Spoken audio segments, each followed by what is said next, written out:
You know the sound of silence at night? That heavy quiet that presses against your ears when the world has gone still. The clock ticks a little louder.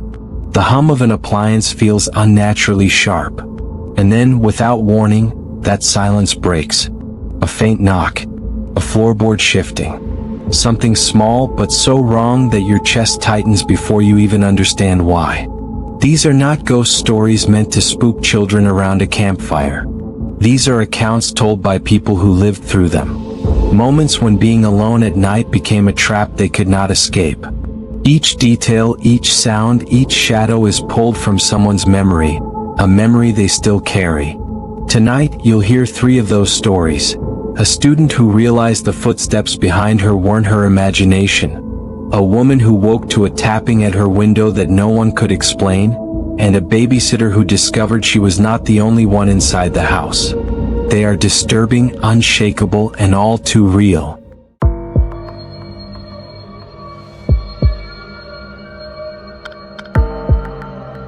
The library's fluorescent lights hummed with that constant, low electric drone that most people tuned out after a while. Claire never really could. The sound crawled under her skin, filling the silence of the nearly empty building like a swarm of bees trapped behind glass. She glanced down at her phone. 11:37 p.m. Damn, she muttered softly, rubbing her eyes. She hadn't meant to stay that late, but one assignment bled into another, and before she knew it, hours had slipped away. She began packing up her laptop, sliding her notebooks into her bag with a practiced routine, each zipper too loud in the cavernous quiet of the library. Even the wheels of her chair scraping faintly against the polished floor seemed to echo. Out of the corner of her eye, she noticed movement, not a person, not exactly. Just the lazy flicker of one of the tall overhead lamps near the stacks. The bulb buzzed once, hard, before steadying again. She frowned, more annoyed than unnerved. The library was old. The lights had always been temperamental. Still, the sound pressed into her nerves. She slung the strap of her bag over her shoulder and told herself she was being stupid. She was tired. Tired people made shadows into monsters. The librarian had already left for the night, so Claire passed through the rows alone, her sneakers squeaking faintly against the tile. A draft drifted through the aisles, stirring a paper someone had left on a nearby desk. It made the edge curl and lift like it was trying to move on its own. She reached the heavy glass doors and pressed against the bar. It gave way with a deep mechanical clunk, and the night greeted her with its chill. The air outside was different, sharp, biting, almost metallic as it filled her lungs. She tugged her hoodie tighter around her frame. The campus was empty, or at least felt empty, the wide concrete walkway stretching out into patches of light and shadow. Behind her, the glass door swung shut with a heavy thud. For a moment, Claire stood still and listened. She could hear nothing but the buzz of a street light across the quad and the distant hum of cars far, far away. No voices. No footsteps. Just stillness. She forced her legs to move, stepping off the library steps and onto the path. The sound of her shoes against the pavement was sharper now, cutting into the quiet like tiny drum beats. Every step sounded too loud. She glanced over her shoulder, half expecting to see someone else emerging from the library, but the doorway was dark. The buzzing streetlight flickered again. This time it died for half a second, plunging the path into black. Her stomach clenched. Then the bulb blinked back to life, humming harder as if gasping for air. Claire exhaled, the breath turning visible in the chill. She adjusted her bag and kept walking. The quad stretched wider than she remembered at night, and the familiar landmarks, the cafeteria, the student center, looked strange and hollow under artificial light. Windows that during the day framed laughter and chatter were now just black squares, blank eyes watching her from the dark. She quickened her pace. Halfway down the path, she realized she had started listening. Not just hearing, but actively listening. The way people do when they're sure they're not alone. Her footsteps echoed softly against the concrete. But under that, something else. Faint. So faint she almost convinced herself it wasn't there. Another set of steps. Not constant. Not in rhythm with hers. Just an occasional crunch of gravel, light enough that she thought at first it was her imagination. She stopped walking. Silence. Her ears strained against the dark, trying to catch something, anything. The faint whistle of wind pushed past her hood. The buzzing lamp flickered again. But no footsteps. She forced a little laugh under her breath, though it sounded too loud in the empty night. "You're being paranoid, Claire. Just go home." Still, her pulse ticked faster. She hitched her bag higher on her shoulder and pressed on. As she passed beneath the failing lamp, it gave one last violent flicker, buzzing louder than before. She squinted up at it, muttering, "Come on." The bulb flared bright, then popped, plunging the path into shadow.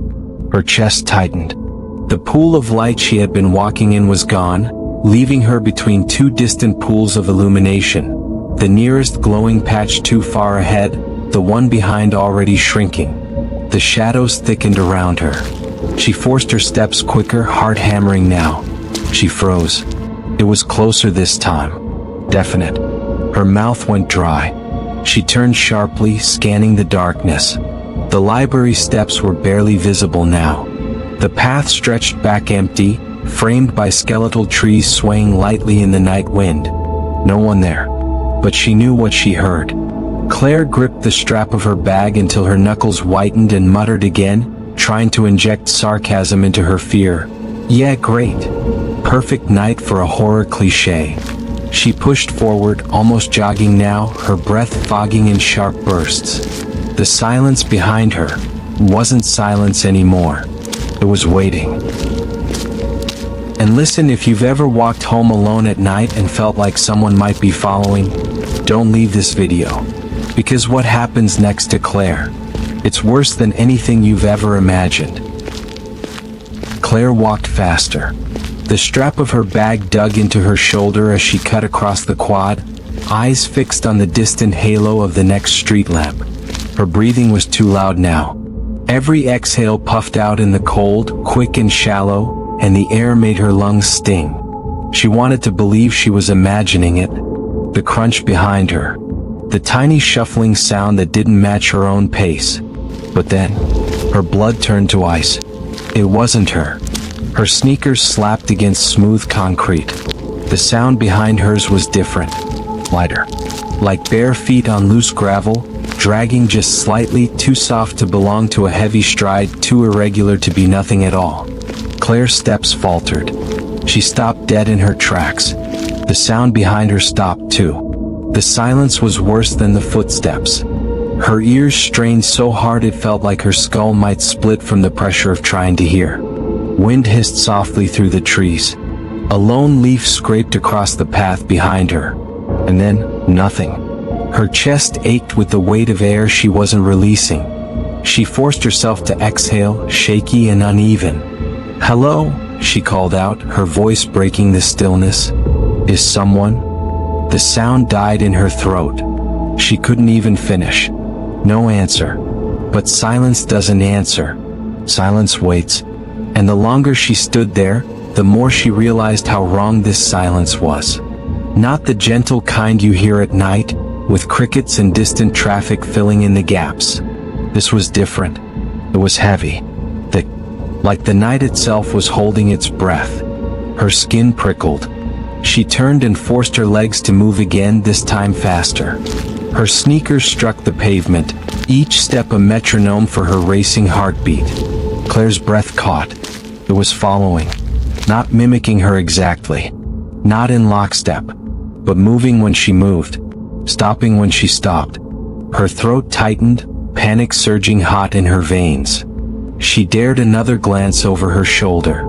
The path behind her was empty. The broken street lamp still hung dead above the cracked sidewalk, leaving the quad behind her swallowed in shadow. The library's outline was a blocky silhouette in the distance, windows dark, doors closed. No one there. But the sound. Her heart slammed against her ribs. She broke into a run. The bag bounced against her hip, the zipper jingling with every stride. Her shoes pounded the ground in sharp, desperate beats. The silence broke only when she moved, only when the footsteps returned to chase hers. The glow of her neighborhood lights was far ahead, beyond the edge of campus. She fixed her eyes on it like salvation. Her brain screamed at her to not look back, just don't look back, but she couldn't help herself. She risked a glance over her shoulder. The path was empty, but the shadows seemed deeper than before. Too thick. They clung to the spaces between the pools of light as if something inside them didn't want to be seen. For a split second, just one heartbeat, she thought she saw it. The shape. Oh, moving wrong. She snapped her head forward, lungs burning. The lamp ahead flickered, buzzing in protest, and her chest tightened as she realized she'd have to pass through another patch of dark before reaching it. She slowed. Just slightly. Not a full stop this time. And behind her, Claire nearly choked on her own breath. She wasn't imagining it. She couldn't be. Her hands shook as she clenched her bag strap and whispered through trembling lips, "Please, please just be a person." But deep down she already knew. It wasn't. A shadow stretched long against the fence beside her. Not hers. Not cast by any light. It moved opposite the street lamp's glow, sliding unnaturally, as though bending rules it shouldn't be able to break. Her lungs locked. The thing shifted, crawling low along the fence line, dark and wrong, keeping pace even as her steps broke into a jog. Her knees nearly buckled. Her mind screamed, don't run, it'll chase you. But her body didn't listen. She bolted. Her bag slammed against her hip, zipper rattling. Her shoes pounded the ground like gunfire. Still, the silence beneath it all didn't fade. It stretched. It lingered. It swallowed her own sounds whole until it felt like she was running inside a vacuum, her own breaths and footfalls dampened in the oppressive hush. Her chest burned, her eyes stung. The faint orange glow of her street finally peeked through the trees up ahead. Safety. She clung to that hope like a lifeline. But deep down, her gut whispered a truth she didn't want to face. This silence wasn't empty. It wasn't following anymore. It was waiting. The glow of her porch light swelled into view, haloed by mist that clung low to the street. Claire sprinted harder, lungs tearing, legs trembling beneath her. Her key was already in her fist, slick with sweat, pressed sharp against her palm. She hit the bottom step of her porch and stumbled, almost dropping them. Panic clawed at her ribs as she jammed the key toward the lock. The silence pressed thicker. Behind her, the night seemed to lean forward, listening. Her trembling fingers scraped the key against the brass. She cursed under her breath, tried again, the teeth missing the slot. Claire's blood turned to ice. Something was on the steps with her. She didn't dare turn. Didn't dare breathe. Her vision tunneled to the keyhole, the only thing that stood between her and the nothing pressing in. Her hand shook. The key slid. Finally, it caught the groove. She twisted, shoved the door open, and nearly flung herself inside. But as she did, she looked back. The porch was empty. At least it should have been. Her breath stuttered in her throat. For there, crouched low at the threshold, just inches from where she stood, was something. It wasn't shadow anymore. It had form. Its limbs bent wrong, its skin thin as wax, stretched tight over angles that weren't human. Its face, if it could be called a face, leaned forward into the glow of her porch light. Hollow sockets where eyes should have been. Lips that didn't part, yet hinted at a smile stretched too wide. It didn't lunge. It didn't need to. It just stared. Claire's stomach dropped into nothing. Her hand snapped, the door closed with a slam, the bolt clattering as she twisted it with everything in her. For just a heartbeat before the crack sealed, she saw it. That face, hovering close, pressing against the thin air between them. Its hollow sockets fixed on her, unblinking. And in that silent stare, Claire knew with bone-deep certainty. Whatever it was, it wasn't outside anymore. It was already inside her house. Claire's pulse slammed in her ears, louder than her ragged breaths. She staggered backward, clutching the door as if her grip alone could keep the world from collapsing inward. The house felt wrong now. Not just dark, hollow. The silence that had stalked her all the way home was here too, nestling into the corners, humming under the floorboards. She forced herself to move. Her legs wobbled as she darted through the living room, every shadow and open mouth, every stretch of dark hiding something crouched and waiting. Her phone, she had to call someone, anyone. She scrambled for the coffee table, snatched up her phone with trembling hands. The screen lit up.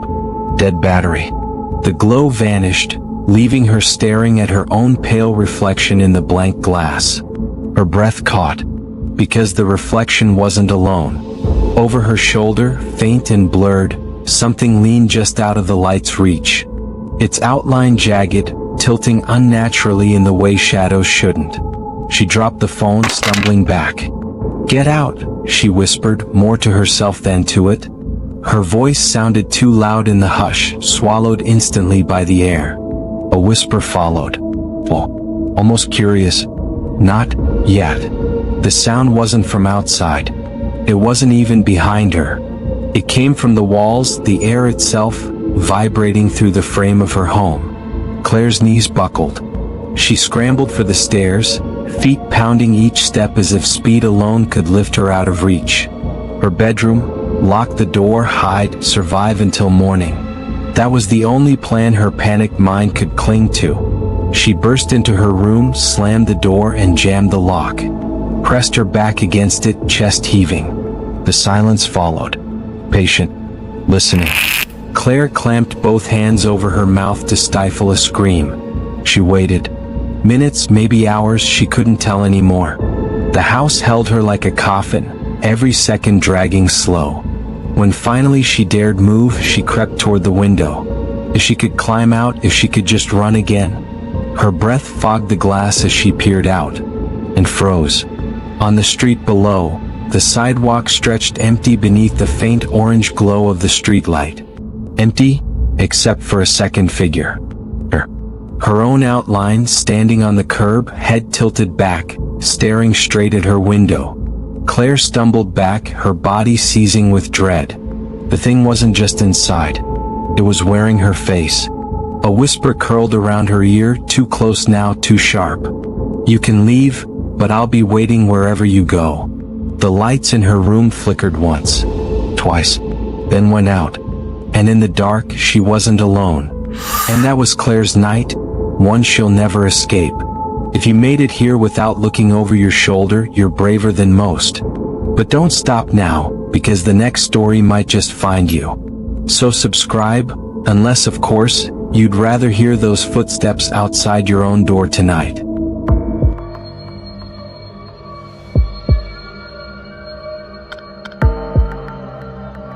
The apartment was never truly silent, even on its quietest nights.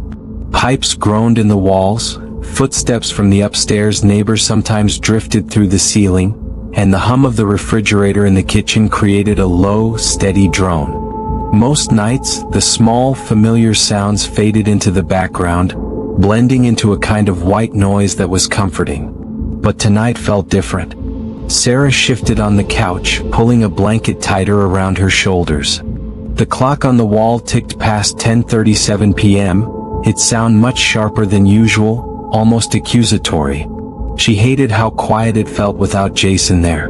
Jason, her boyfriend of 3 years, had left that afternoon for a work trip out of town. They'd lived together for almost a year, and Sarah had gotten so used to the rhythm of his presence. The way he'd leave his shoes by the door, the deep laugh that filled the living room when they watched their favorite shows, even the soft weight of him rolling over in his sleep beside her. Now, with him gone, the apartment felt too big, too hollow. She tried to distract herself the way she usually did, scrolling endlessly on her phone, flipping half-heartedly through Netflix menus. But everything seemed unnervingly still. She kept glancing at the sliding balcony door, then toward the window in the bedroom. Normally she didn't notice them. Tonight, though, the glass panes looked like wide, watchful eyes.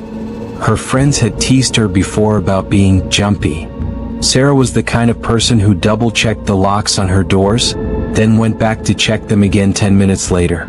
Jason usually laughed about it, saying she could probably moonlight as a security guard. But he never made her feel silly for it. He knew her nerves weren't irrational. After all, they lived in a part of town that wasn't exactly the safest. Nothing had ever happened to them personally, but Sarah remembered hearing about a break in 2 buildings over a few months back.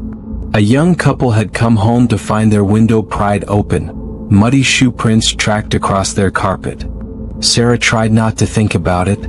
Still, tonight, as the wind outside picked up and rattled the branches of the maple tree just beyond her building, she couldn't stop imagining what it would feel like to be truly alone if something happened. She got up and made a circuit around the apartment, the way she always did when Jason wasn't home. She checked the deadbolt on the front door, tugged gently at the sliding glass balcony door to make sure it was latched, and pressed her fingers against the bedroom window frame. Secure. Still, when she turned to head back to the couch, she had that creeping sensation that she was forgetting something. Or worse, that something was watching her check. Shaking her head, she forced a laugh at herself. "God, Sarah, you're ridiculous," she muttered. She even said it out loud just to fill the silence, to prove that her voice still carried in the room, that the walls would echo it back. But her laugh died a little too quickly. The apartment seemed to swallow the sound. She picked up her phone, considered calling Jason, and then put it back down. He had an early morning ahead of him, and she didn't want to seem clingy. Besides, she told herself, this was her chance to prove she could handle being alone. She wasn't a kid anymore. Still, she couldn't ignore the way her eyes kept sliding back toward the window in the living room. 2nd floor facing the street. She'd always liked that window, how it let in the glow of the street light outside. Tonight, though, the light seemed colder, weaker. The shadows it cast stretched across the wall in uneasy shapes. Sarah startled, then immediately exhaled when she realized it was just the neighbor above. She'd met him once, quiet, a little odd, but harmless enough. Still, in the moment, the sound made her pulse spike. Her rational side told her she was just anxious, overthinking everything because Jason wasn't there. But deep down, another thought whispered back, a thought she didn't want to linger on. Maybe it wasn't the absence of Jason that made her uneasy. Maybe it was the sense that something else had taken his place in the silence. Sarah tried to laugh it off. It was nothing. Just the city, just the night, just her brain running on empty. She'd been telling herself that ever since she first heard it, a faint, irregular tap at the window. Not a steady sound, not rhythmic like rain, but something that came and went as though timed by breath. Still, she moved slower now. The lamp on her nightstand cast a dull amber glow across the room, throwing faint shadows against the far wall. The shadows stretched and twitched when the wind outside picked up, bending the streetlight glow into thin lines that looked like grasping fingers. Sarah forced herself to breathe steady. It's nothing. It has to be nothing. But then, her heart lurched. This time she was sure. It wasn't the walls creaking, not the fridge cycling, not her neighbors above. It came from the window, the 2nd floor window. She swallowed hard, every muscle in her body tightening. No one can reach that window, not unless they climb. Her mind replayed the fact over and over like a broken record. The window opened onto the small parking lot behind the building. There was nothing beneath it, no fire escape, no ledge. It was supposed to be safe. And yet, the sound had been too sharp, too deliberate. Sarah hesitated for a full minute, rooted in place, trying to summon courage. The cheap curtains hung loosely over the glass, swaying faintly from the heater's draft. She stared at them, willing them to stay still, to remain just curtains. But her pulse wouldn't settle. Finally, she reached out, pinched the fabric between her fingers, and yanked the curtain aside in one sharp motion. The night outside was empty. Just the glow of the parking lot lights reflecting off wet pavement. A half-dozen cars sat in their spots like sleeping beasts. One of the lamps flickered, buzzing faintly. Nothing at the window. No face. No movement. Only her reflection, wide-eyed and pale, staring back at her in the glass. Sarah let the curtain fall back, her chest heaving. She whispered to herself, voice trembling. See? Nothing. Just just the wind. But even as she said it, she knew wind didn't make sounds like that. Minutes stretched. She tried to distract herself, scrolled aimlessly on her phone, flipped through channels on the TV, but no sound filled the silence except her own heartbeat. Every little creak of the old apartment seemed louder than before. The hum of the refrigerator, the faint drip of the bathroom faucet, the buzz of the lamp, all of it pressed down on her. And then, this time she froze completely. The taps weren't random anymore. They were spaced. They were purposeful. Her throat tightened, but she couldn't stop herself. She looked at the curtains again. The thin fabric was swaying, but not with the heater's draft. This was different. The movement came in short bursts, like someone brushing against it from the other side. Sarah gripped the edge of her couch cushion so hard her knuckles whitened. Do I check again? Do I even want to? The seconds dragged like hours, the sound coming again and again, light, almost playful taps as though whoever, or whatever, was out there was mocking her hesitation. She stood, legs trembling beneath her, and crept closer to the window. Her bare feet whispered against the carpet. She could hear her own breath, too loud, too shaky. One step, another. The curtain loomed in front of her, dark and heavy, like a barrier she didn't dare cross. And then, she flinched so violently she nearly stumbled backward. The sound had been sharper, closer, right at the glass. Her hand lifted on instinct, reaching toward the fabric again, but halfway there she froze, because she realized something that made her stomach turn to ice. The taps, they were coming from higher on the window, not at her eye level, above it, as though someone, or something, was crouched against the glass, leaning down. Sarah stumbled back, her shoulder colliding with the edge of the couch. The curtain shifted again, just slightly, brushing inward, not outward, like fingers pressing against the fabric. No, she whispered, shaking her head. No, no, no. She darted into the kitchen, flicked the overhead light on, flooding the apartment with pale fluorescence. The room felt sterile, too bright, but no safer. She gripped the counter, waiting, listening. Nothing. No tapping now. No shifting curtain. Just silence. Maybe it stopped. Maybe it was nothing. Maybe. The sound slammed through the apartment, unmistakable this time. A knock. At her second-floor window. Sarah's breath left her in a sharp gasp, and she staggered back into the fridge. She couldn't even scream, her throat locked up completely. Someone was out there. Someone was knocking. And yet, when she dared glance at the curtain again, it lay still. No movement. Just waiting. The city outside continued without her. Somewhere in the distance, a siren wailed. Tires splashed against wet pavement. But here in her apartment, the world had shrunk to the size of a single room. A single window. And Sarah couldn't shake the feeling that if she so much as touched that curtain again, she would regret it. She wrapped her arms around herself, backing toward the hallway.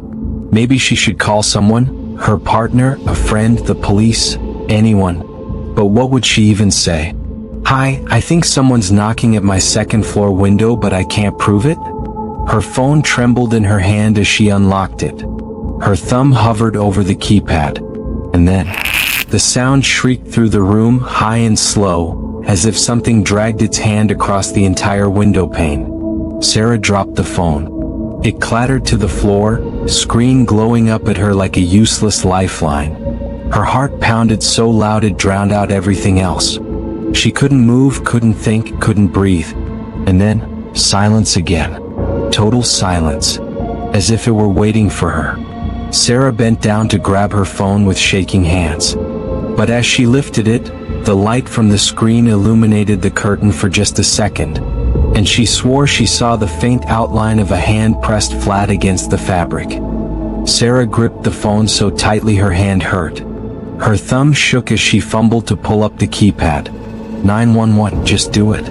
Just call. Don't wait. But she froze again, her eyes locked on the curtain. The faint impression of a hand seemed to pulse with the glow from her phone, as though it were leaning closer, pressing harder. and then it was gone. The fabric sagged back into place, limp and empty. Sarah's breath came out in a shudder, and she realized she'd been holding it for almost a full minute. She crouched to snatch up her charger cord, thinking stupidly that if her phone died now, she'd be defenseless. But her trembling hands made it impossible. She dropped the cord twice before finally jamming it into the outlet. Focus. Call them. No. Her thumb hovered again. The sound rattled the window so hard that even the curtain shifted outward. Sarah let out a strangled cry, stumbling back against the counter, her phone nearly slipping from her grasp again. It wasn't a tap this time. Not a tease. It was a knock. Confident. Certain. Like whoever, or whatever, was outside wanted her to know. Her body shook with adrenaline. She forced herself to hit the numbers. 911, what's your emergency? Her voice came out in a rush. There's someone at my window. I live on the second floor. They're knocking. She spun toward the window again, half expecting to see the fabric pressed in, a shape silhouetted against it. But the curtain hung still now, deceptively ordinary. Okay ma'am, calm down, the dispatcher said. What's your address? Sarah rattled it off, tripping over the numbers in her panic. She pressed the phone so hard to her ear it left a mark on her cheek. We're sending someone, the dispatcher said. Stay on the line with me. Do you feel you're in immediate danger right now? Yes. Yes, they were just... Her words died in her throat. Because in the split second she looked at the curtain again, she saw it. A flash of pale. A face. It slid into view just beyond the fabric, nose nearly pressed to the glass. Its features warped by the layer between them, but unmistakably human. And it was smiling. Sarah screamed so loud the dispatcher's voice warped in her ear. She staggered backward, slamming into the kitchen table. Ma'am? Ma'am, what happened? Someone's out there. Right at the window. You have to. But when she dared look again, the curtain hung still. Empty. As if the face had never been there. Her body shook so violently she nearly dropped the phone again. Please hurry, she begged. Please. They're on their way, ma'am. Stay on the line. Minutes blurred together. Sarah sat curled against the far wall of her apartment, the phone pressed to her ear, every light in the place blazing. The dispatcher kept her talking, kept her grounded, asking about her locks, her doors, whether she had neighbors she could call. But Sarah couldn't focus. All she could hear was the echo of that knock. All she could see was that face. And then, ma'am, this is the police. Sarah nearly collapsed with relief. She sprinted to the door, barely peeking through the peephole before fumbling with the lock. 2 officers stood there in the hallway, bathed in the fluorescent glow. Real. Solid. She yanked the door open so fast it slammed the wall. Please, you have to check my window, she gasped. The officers exchanged a quick look, then nodded. One stayed with her while the other moved toward the window. He yanked the curtain aside in one swift motion. Empty glass. Nothing but the dim glow of the parking lot. No face. No marks. No one. They searched the apartment top to bottom. Checked the stairwell. The hallways. Even the lot below. No sign of anyone climbing. No mud, no footprints. No forced entry. It was as though no one had ever been there at all. When the officers regrouped with her in the living room, one shook his head. There's nothing here, ma'am. No sign of anyone. You're sure you didn't, maybe doze off and dream it? Sarah's stomach twisted. No. I saw him. I swear, I saw someone's face. The officers exchanged another look, softer this time, like they didn't want to argue. We'll patrol the block for the next hour just to be safe, one said. But, if you see anything else, call again. They left her with that thin comfort, and suddenly the apartment felt emptier than before. Sarah locked the door again. Deadbolt. Everything. She stood there for a long moment, forehead pressed against the wood, her hands trembling. Maybe they were right. Maybe she had imagined it. Maybe the stress, the loneliness, The silence of the night had tricked her into seeing things. But then her eyes drifted to the curtain, to the glass beyond it, and she knew deep down, that smile hadn't been her imagination. Hours later, when Sarah finally dared peek at the window again, she froze, because faint streaks of mud now smeared across the glass. And they weren't outside. They were on the inside of the screen. Sarah stared at the glass as if it might shatter on its own. The muddy streaks smeared across the pane glistened faintly in the glow of the streetlight. Then, uneven, dragging downward. Her heart thudded so violently that her chest hurt. She stepped closer, phone clutched in her hand, screen trembling with each shallow breath. No, not streaks, not random marks. They were prints, fingers, palm, the shape of a hand pressed into the glass. And the mud, it wasn't on the outside, not splashed by rain or wind. It was on the inside of the screen where no one should have been able to reach. Her stomach twisted. That meant whoever had touched it hadn't been hanging outside. They'd been pressed between the screen and the glass, closer than she'd let herself imagine. Sarah staggered back so hard she hit the radiator. Her throat locked tight, but her mind screamed, "No, no, no. That's impossible." They checked. The police checked. There's no way someone... The sound cut through her spine. Her head whipped toward it. One of the handprints shifted. The streaks dragged just slightly, a wet squeak of mud against glass, like fingers twitching. Sarah's voice broke out in a panicked cry. "Help. Someone's in here. Please." She fumbled her phone, nearly dropping it as she redialed 911. Her vision blurred from tears, her pulse hammering so hard it drowned out her own words. The dispatcher's voice snapped back, urgent. "Ma'am, calm down, what's happening?" "They're inside. They're inside the screen." Sarah sobbed, stumbling backward. "You have to send them back. Please, please." The words tangled in her throat as another sound filled the room. But it wasn't coming from the glass anymore. It was coming from the inside wall. Sarah's blood went cold.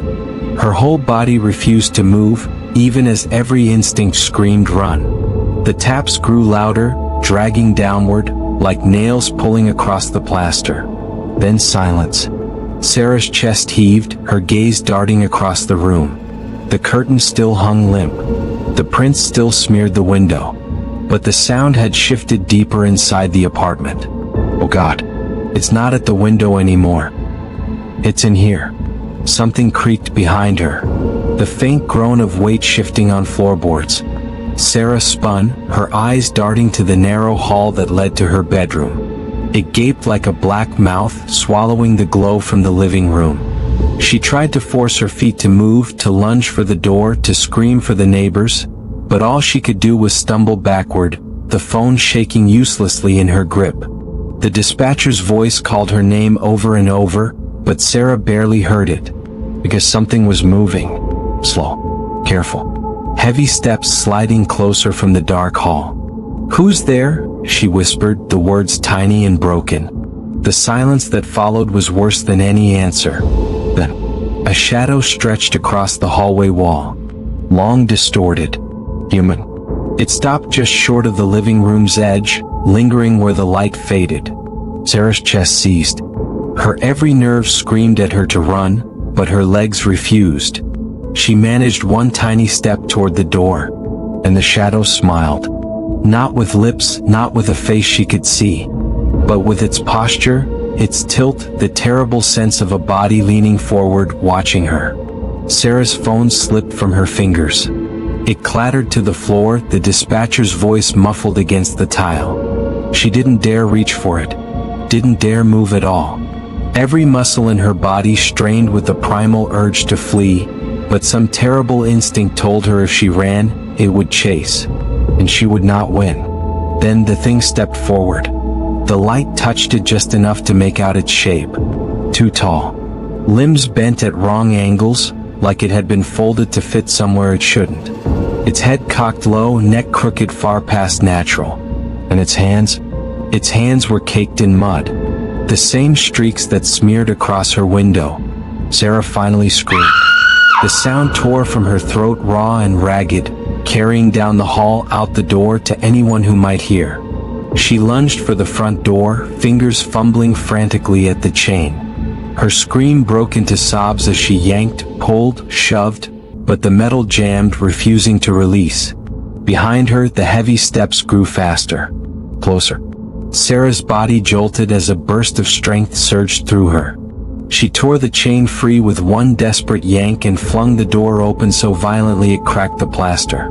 She bolted into the hall, barefoot on cold linoleum, slamming the door behind her.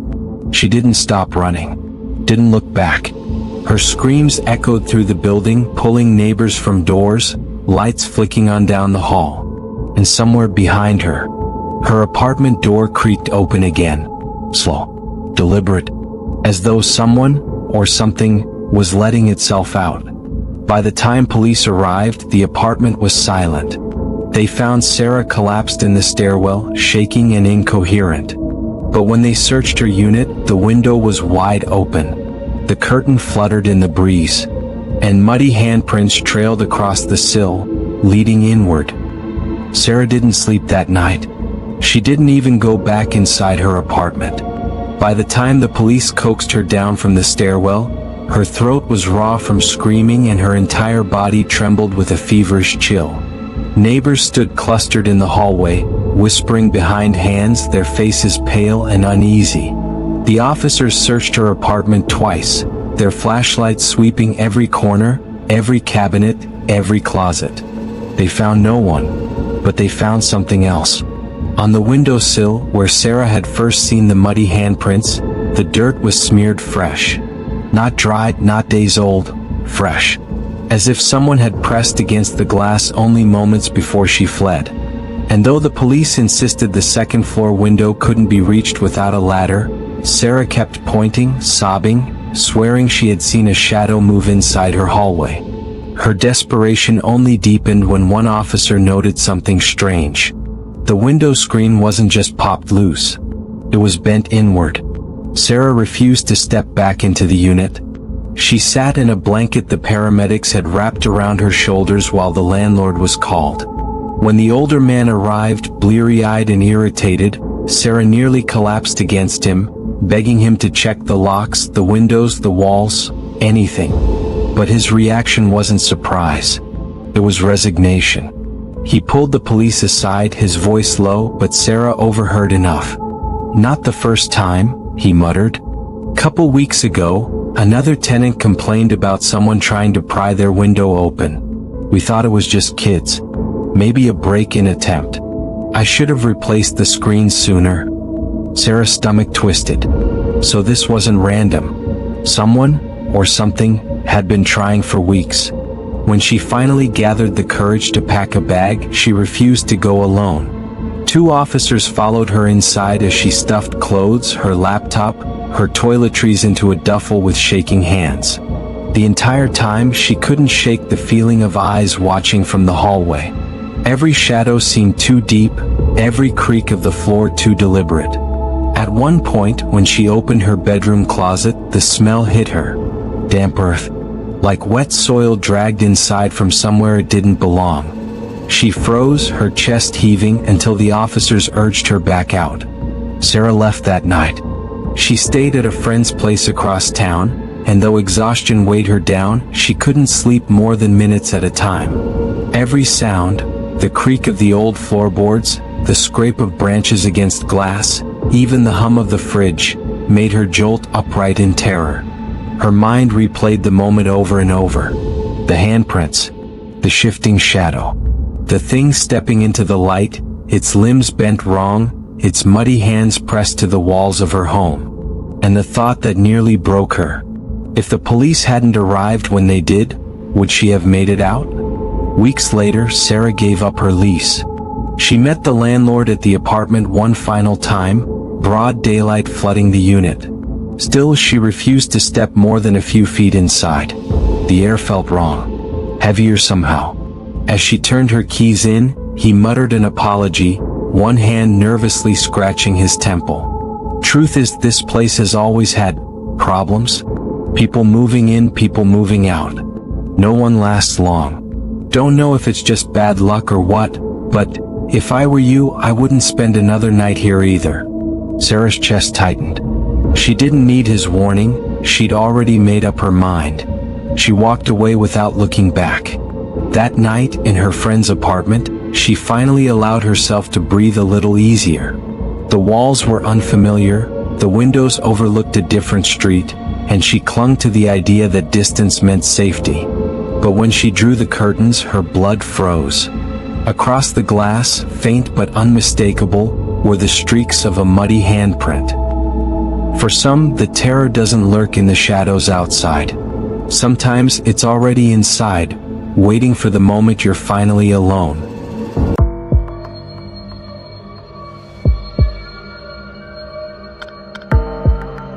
It was the summer of 2003, and the air was heavy with a kind of stillness that seemed almost unnatural. The sun had slipped beneath the horizon, leaving behind a faint orange glow that clung to the edges of the sky. The streets of the suburban neighborhood were quiet, each house lined neatly in a row like perfect little boxes. Lawns trimmed, porches swept, lights flickering on as families retreated indoors for the night. But in the Johnson household, there was a nervous excitement hanging in the air. Rachel, a 17-year-old high school senior, stood in front of the hallway mirror, smoothing out her hair as she rehearsed what she might say to the parents who had hired her for the evening. Babysitting wasn't new to her. She'd done it for neighbors, cousins, and family friends, but something about tonight carried a different weight. Maybe it was because the house was bigger, lonelier, more isolated than most she had been in before. The Johnsons had recently moved to town. Rumors swirled about why, something about a better job, a fresh start, but nobody really knew. All Rachel cared about was the extra $20 they promised her for staying late. She slipped her phone into her back pocket, grabbed her backpack and headed for the door. The Johnson house sat at the far end of Willow Lane, tucked away from the rest of the neighborhood. Unlike the other homes, which were packed close together, the Johnson property had an unsettling amount of space around it. Too much empty yard, too much darkness pressing in from the edges where the street lamps didn't quite reach. Rachel walked up the long driveway, her sneakers crunching against the gravel. The house loomed above her, 2 stories tall, with wide front windows that reflected the moonlight like blank eyes. For a moment she thought she saw movement behind the curtains, but when she blinked, it was gone. She shook it off. "It's just another job," she whispered under her breath. Mr. Johnson answered the door before she had a chance to knock. He was a tall man with dark hair, a sharp jawline, and a smile that didn't quite reach his eyes. "Rachel, right? Thanks for coming." His voice was polite but hurried. He seemed anxious, glancing over his shoulder as though making sure everything was in order. Mrs. Johnson appeared behind him, already adjusting her earrings. She was dressed elegantly, her perfume drifting out into the night air as she leaned forward to whisper something into her husband's ear. "Thank you for watching Emily," she said quickly, brushing a strand of hair from her face. "She's already had dinner. She just needs to be in bed by 9. She likes her bedtime story, it helps her sleep." Rachel nodded, assuring them it wouldn't be a problem. The Johnsons grabbed their coats, rattled off the emergency numbers, and within minutes, the sound of their car engine drifted down the driveway, fading into the distance. The silence inside the house was immediate and oppressive. Rachel walked through the living room, glancing at the tall bookshelves stacked neatly against the walls. Family photos filled the mantelpiece, though something about them unsettled her. The pictures were all recent, smiling faces, sunny vacations, birthdays, but in every frame, Emily, the little girl she was supposed to watch, looked distant. Her smile never touched her eyes. She shook off the unease and followed the sound of soft humming coming from upstairs. At the end of the hallway, she found Emily's room. The little girl was sitting cross-legged on her bed, her stuffed rabbit tucked tightly under her arm. She was 7, with pale skin and hair that framed her face like a curtain.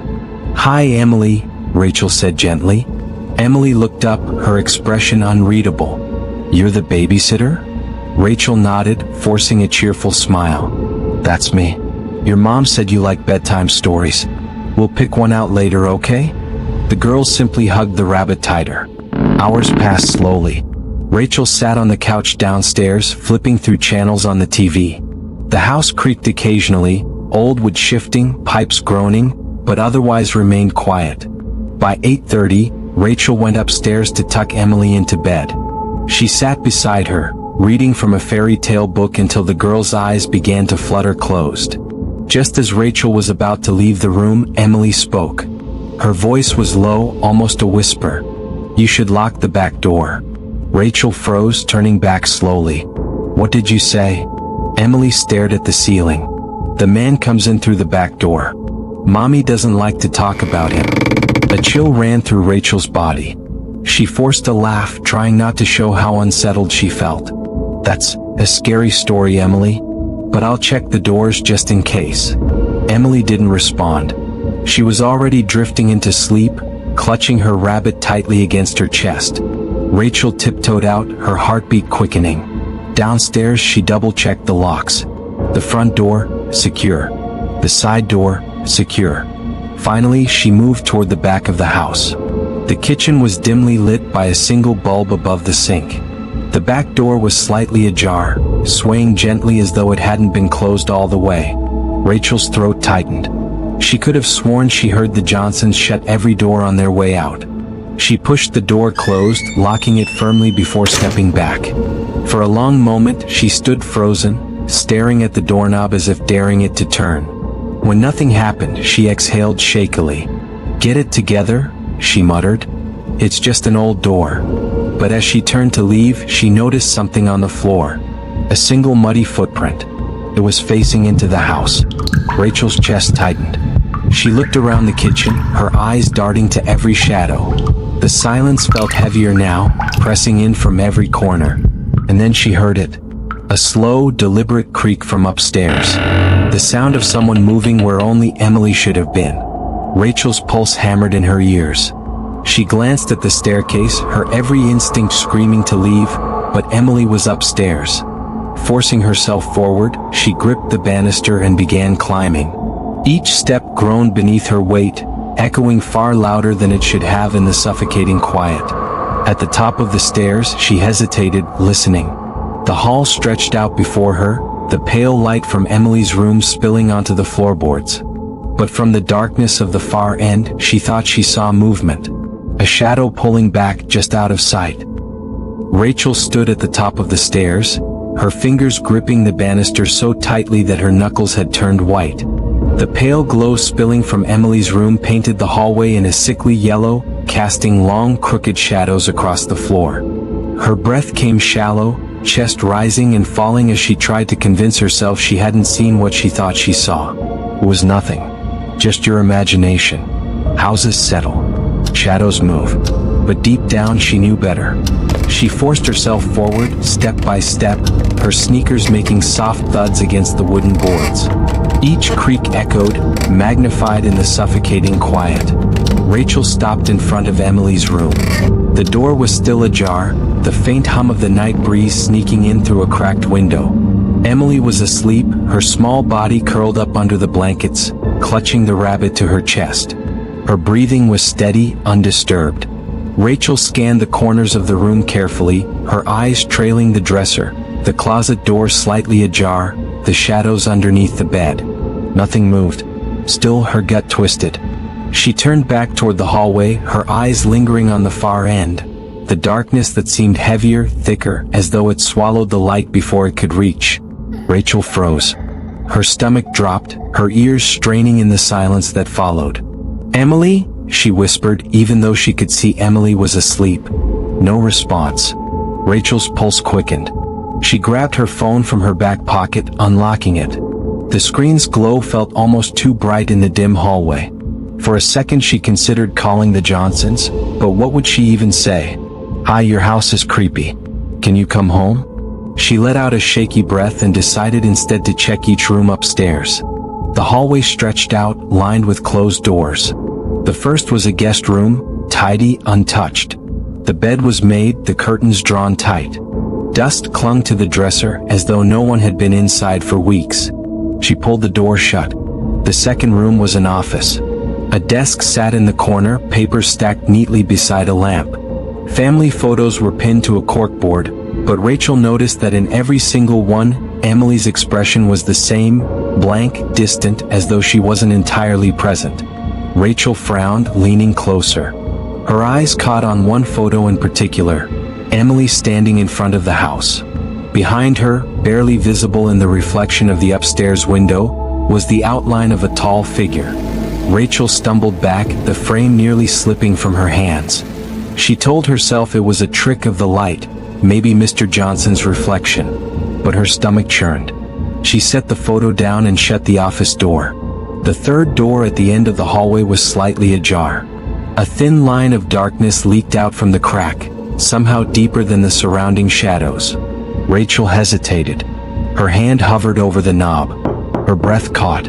She snatched her hand back, heart racing. The knock didn't come again. Rachel swallowed hard, forcing herself to whisper, "Hello?" Silence. She pulled the door open an inch, just enough to peek inside. The room was empty. Completely empty. No furniture, no curtains, just bare floorboards and a single light bulb dangling from the ceiling.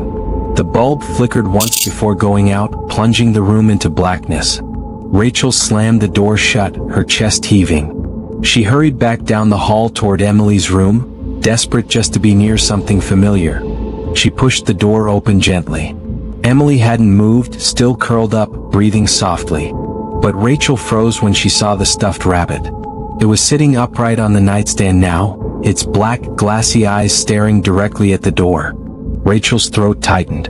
She was certain Emily had been holding it. She backed out of the room quickly, pulling the door until only a crack remained. Downstairs again, Rachel paced the living room, running her hands over her face. "This is crazy," she whispered. "I'm just tired. I'm imagining things." She glanced toward the kitchen, toward the back door she had locked earlier. For reassurance, she walked over and checked the handle. It was secure. But then she noticed the floor. Another muddy footprint. Smaller this time. Right beside the first. Her hands trembled as she backed away, bumping into the counter. And that's when she heard it. A faint creaking, this time not from upstairs. From the basement. Rachel's skin prickled. She hadn't even realized the Johnsons had a basement. The door to it was in the corner of the kitchen, half hidden behind a pantry shelf. Now as she stared at it, she swore she saw the handle twitch. She clapped a hand over her mouth to stop a gasp. Then slowly the basement door began to open. Just an inch. Enough for the darkness to seep out. Rachel stumbled back, heart hammering, eyes locked on the widening gap. But before she could move, Emily's voice floated down from upstairs, clear, calm, and chilling. "He doesn't like it when you watch him." The basement door hung open just a few inches, darkness spilling out like ink onto the kitchen floor.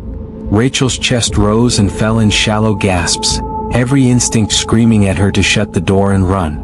But Emily's words echoed in her head. "He doesn't like it when you watch him." Rachel took a trembling step backward. Her phone was still in her pocket. She fumbled it out, her sweaty fingers sliding over the screen as she dialed 911. The call connected, then broke apart into static. Come on," Rachel whispered, redialing. The screen glitched, freezing before the phone powered off completely. The kitchen light flickered once, then steadied. Rachel gripped the counter, fighting the urge to cry. She wasn't imagining this. Something was in the house. She forced her feet to move, creeping back toward the basement door. If something was down there, she needed to know. The air seeping from below was colder than the rest of the house. She leaned closer, squinting into the shadows. The smell hit her first, damp wood, rust, and something faintly metallic. Rachel swallowed hard and yanked the door shut, sliding the deadbolt into place. Her pulse thundered, but she told herself, "Emily first. Get Emily." She rushed upstairs, 2 steps at a time. Emily's door was still cracked open. Rachel pushed it wider and nearly stumbled. The little girl was sitting upright in bed now, her rabbit clutched in her arms, her pale eyes wide open. "I told you," Emily whispered. Rachel's throat tightened. "Emily, what do you mean? Who is he?" Emily tilted her head, listening to something Rachel couldn't hear. Then she pointed at the corner of the room. Rachel followed her finger, dread coiling in her chest. The shadows gathered thick in the corner, darker than they should have been. For a split second she thought she saw movement, like the outline of a man's shoulder leaning forward. Rachel blinked, and the corner was empty again. Her breath caught. "We're going downstairs, okay? Right now." She grabbed Emily's hand and pulled her gently from the bed. But as they reached the hallway, every light in the upstairs flickered off at once. The hallway plunged into blackness. Emily didn't scream. She simply held Rachel's hand tighter. "Don't run," she said quietly. "He likes when they run." Rachel's knees almost buckled. She yanked her phone up to use the flashlight, the glow cutting through the dark just enough to illuminate the hallway ahead. Dust particles floated in the beam like drifting ash. And at the far end of the hallway, just for an instant, Rachel saw him. A tall figure, motionless, watching. His head tilted unnaturally, like a marionette dangling from invisible strings. Rachel stumbled back, dragging Emily toward the stairs. She didn't look back again, terrified of what she might see. Downstairs, she bolted the front door and shoved a chair under the knob. Her breathing was ragged, every sound in the house amplified to unbearable levels. The floor creaked above them, slow, deliberate steps pacing the hallway where they had just been. Rachel crouched beside Emily in the living room, clutching her close. "We're leaving," she whispered. But Emily shook her head. "You can't." Rachel stared at her. "Why not?" Emily's lips trembled. "Because he's already inside." Rachel snapped her head toward the sound, heart pounding. The curtains swayed slightly though the window was shut. Then, another knock. From the opposite window. And another from the back door. Rachel pressed a hand to her mouth, forcing herself not to scream. She dragged Emily toward the kitchen, fumbling with the locks. Her only thought was to get out. To run. But when she reached the back door, the deadbolt she'd secured earlier was unlocked again. The door stood wide open, the night air pouring in. The muddy footprints now stretched from the doorway across the kitchen floor, leading deeper into the house. Rachel's chest seized as she realized they weren't fresh anymore. They'd been made hours ago. Her phone flickered back on in her pocket, vibrating violently, the screen lighting up on its own. One new message appeared. From an unknown number. "Stop watching." Rachel dropped the phone to the floor, her blood running cold. Emily squeezed her hand tighter, her voice flat, almost resigned. "He's coming now." The phone slipped from Rachel's trembling hands and clattered against the kitchen tile. The glowing screen blinked once before going dark again, leaving only the suffocating silence of the house.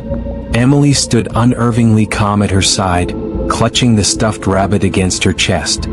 Her pale eyes shimmered faintly in the low light as though she'd been waiting for this. Rachel crouched down, clutching the little girl's shoulders. "Listen to me, Emily, we're leaving this house. Right now."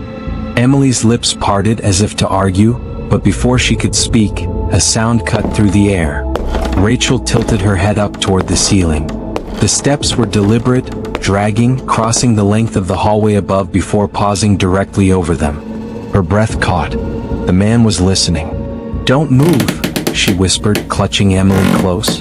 Rachel yanked Emily toward the back door, but when she reached it, the frame was splintered. The door stood wide open, leading only to a yard drenched in blackness.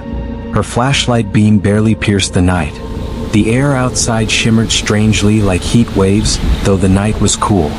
She hesitated on the threshold, her instincts torn. Was it safer out there? Or worse? "Rachel." Emily tugged on her sleeve. "He's closer when you open the doors." Rachel's chest tightened. She slammed the door shut, bolted it again, and dragged Emily back toward the living room. They crouched behind the couch, Rachel's pulse pounding against her ribs. The house seemed to pulse around them, groaning, shifting, its silence broken only by faint scratching somewhere in the walls. Rachel pressed a trembling hand to her mouth. "He's everywhere." Then the scratching stopped. Silence. For a moment, Rachel dared to believe maybe it was over. But then she saw it. A shadow stretched across the living room wall, long and distorted. It moved independently of the furniture, bending unnaturally as though something unseen stood just out of sight. Rachel's phone vibrated on the floor where she had dropped it earlier. Against her better judgment, she snatched it up. The screen lit with another message from the same unknown number. "Don't hide." The words glowed back at her, and almost instantly, the shadow on the wall twitched as if responding. Emily clutched her tighter, her tiny voice shaking for the first time. "He doesn't like liars." Rachel's throat went dry. The next second, the lamp in the corner exploded. The room plunged into a strobing darkness as the remaining bulbs flickered erratically. And in those fractured flashes of light, Rachel saw him. The man. Tall. Gaunt. His face obscured in shadow, but his head tilted violently, twitching with each burst of light. His limbs seemed too long, bending wrong as he leaned closer, like a spider unfolding itself from the corner of the room. Rachel staggered back, dragging Emily with her. "Run!" she screamed, her voice cracking. They bolted for the stairs, Rachel's feet pounding the wood. Behind them, the man moved. Not footsteps, but something faster, skittering, scraping, closing the distance in unnatural bursts. Rachel hauled Emily into the upstairs hallway, slamming Emily's bedroom door shut behind them. She shoved a chair against the knob, her body trembling. Her flashlight beam shook across the room. Emily's bed, the dresser, the rabbit discarded on the floor, everything seemed too normal, too still. Rachel grabbed Emily and pulled her into the closet, shutting the door gently. They crouched in the dark, the faint smell of old fabric pressing against them. The door to the bedroom creaked open. Rachel pressed her hand over Emily's mouth instinctively, her own lungs screaming for air. Through the thin closet door she heard him. Not walking, dragging. Each movement punctuated by a faint, rasping inhale. He stopped in the center of the room. The silence stretched, unbearable. Rachel's entire body shook, her muscles burning from the effort of staying still. Then the closet door handle twitched. Rachel almost screamed. She pressed harder against Emily, who stared up at her with wide, unblinking eyes. But then, nothing. The handle stilled. The weight of footsteps shifted, moving toward the window instead. Glass rattled as though fingers scraped down its surface. Rachel exhaled silently, tears slipping down her cheeks. She waited. Minutes passed, though it felt like hours, before the room fell silent again. Finally, Rachel dared to open the closet door a crack. The bedroom was empty. But on the window, smeared into the condensation, was a single word written backward. "Stay." Rachel's chest constricted. She turned to Emily, whispering desperately, "We can't stay here. Do you understand? We can't." Emily didn't answer. She was staring at the window, her lips moving silently as if repeating the word over and over. Rachel grabbed her hand and yanked her toward the door. They sprinted down the hallway toward the stairs. But halfway down, Rachel froze. The front door was wide open. The chair she had jammed under the knob lay splintered on the floor. And silhouetted in the doorway was the man. He didn't move. He just stood there, head cocked at that impossible angle, his arms dangling at his sides. The air in the room thickened, pressing against Rachel's chest until it was almost impossible to breathe. Rachel stumbled backward, dragging Emily up the stairs again. She had no plan, only blind panic. The man stepped forward once. Just once. And every light in the house went out. Rachel slammed Emily's bedroom door again, locking it. She grabbed the dresser and shoved it against the frame, her movements frantic, sloppy. Emily stood silently in the corner, rabbit in hand, her face pale but curiously calm. Rachel turned to her. "We're going out the window." She fumbled with the latch, forcing it open. Cool night air rushed in. She turned back to grab Emily, but Emily wasn't looking at her. She was looking at the door, and smiling. "He's here." Rachel screamed as the door splintered inward. The dresser toppled, the wood frame bursting open. And there he was, fully revealed now. The man's face was pale, waxy, his features stretched too thin, too smooth, like melted porcelain. His eyes were deep hollows, black and endless, pulling at her vision as if they could drag her inside. He stepped forward, his head tilting so sharply Rachel heard the bones crack. Rachel grabbed Emily, hauling her toward the window. "Hold on to me." She pushed the girl through first, her legs scraping the sill before climbing after her. The cold night swallowed them both. They tumbled into the yard below, Rachel hitting the grass hard enough to knock the breath from her lungs. She gasped, pulling Emily up, forcing her to run across the lawn. Behind them, the window frame shuddered violently as the man's face pressed against the glass, those hollow eyes locked on them. Rachel didn't look back again. She just ran. Across the yard. Down the gravel driveway. Toward the faint glow of street lamps at the end of Willow Lane. Emily's small hand was tight in hers the whole way. And yet, even as she ran, even as the night air cut into her lungs, Rachel couldn't shake the feeling that Emily wasn't running from him at all. She was running with him. Rachel crashed onto the gravel driveway, dragging Emily behind her. Her lungs burned as if she'd swallowed fire, her legs trembling under the weight of adrenaline and terror. Emily stumbled, but Rachel caught her just in time, holding her close as the cold night air bit at their faces. Behind them, the house loomed like a dark sentinel. The window frames flickered in the residual light of the storm-tossed clouds, and Rachel swore she saw a shadow at the broken window, the man's head tilting unnaturally as he watched them flee. "Keep running, Emily," Rachel gasped, ignoring her own exhaustion. Her flashlight flickered weakly in her trembling hands, casting thin slices of light across the overgrown lawn. They reached the street, where the faint glow of a passing car illuminated their escape. Rachel waved frantically, screaming until the driver slammed on the brakes. "Call the police," she shouted. The driver, an older man, nodded, reaching for his phone. Sirens soon echoed in the distance, growing louder with each passing second. Relief surged through Rachel, though her hands shook violently. The police arrived, flashlights cutting through the dark like knives. Officers approached cautiously, weapons drawn. "Miss, are you okay? Is the child safe?" one of them called, his voice tense. Rachel fell to her knees, clutching Emily as she explained what had happened. Her voice cracked, the words tumbling out in frantic bursts. "There's a man in that house. He tried to get us. The officers exchanged glances before moving toward the Johnson residence. Rachel's stomach knotted as she realized she had to go back inside. She had to prove he existed, but the thought alone made her knees buckle. Inside the house, the police moved carefully. Broken locks, splintered doors, and footprints led from the kitchen into the hallways. Dust was disturbed, furniture shifted, and the faint smell of metal lingered in the air. The detectives took notes, photographing every detail. "There's been reports, similar incidents nearby," one officer murmured. "Babysitters, teens alone in houses, disappearances that were never solved. Patterns emerge." Rachel swallowed hard. Her hands were still shaking. She noticed the stuffed rabbit on the floor, its eyes reflecting the flashlight beam. Her heart clenched. Emily had dropped it during the escape. She bent down, retrieving it carefully, hugging it to her chest. That night, the news spread quietly through the neighborhood. Local papers mentioned the incident without fully explaining it. "Teen escapes intruder in Willow Lane home," the headline read. Rumors began circulating.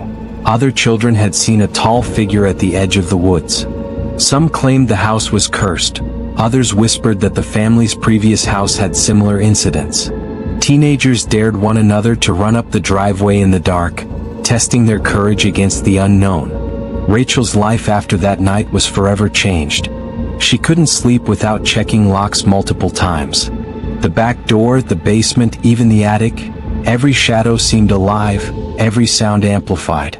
At night, she heard floorboards creak, whispers brushing against the walls, the faint dragging of footsteps that didn't belong to anyone in the house. She avoided babysitting jobs entirely. Friends tried to comfort her, suggesting therapy or counseling. But nothing could erase the memory of those hollow, endless eyes. Sometimes, when the house was silent, Emily's voice would whisper in her memory, "He's still watching." 1 year later, Rachel received a phone call at her apartment. She almost didn't answer it, her heart already hammering in anticipation. The line was silent at first, then, breathing. Deep, deliberate, slow, almost mocking. She tried to speak, but no words came. The line clicked dead. Rachel dropped the phone. Her hands were numb, but her mind raced. The memory of that night, The house, the man, the shadows, was no longer confined to the past. It had followed her. From that day forward, she never walked past Willow Lane at night, never ignored a creaking floorboard, never stayed home alone after dark. And she never, ever forgot the feeling of being watched. The town still whispers about the Johnson house. People report glimpses of figures moving behind windows, lights flickering in unoccupied rooms. Teens dare each other to approach, but none last long. Rachel survived. Emily survived. But the man, he was never caught. And somewhere in the dark corners of the house, or perhaps watching from just beyond the street lamps, he waits. The babysitter lived to tell the tale, but the story is far from over.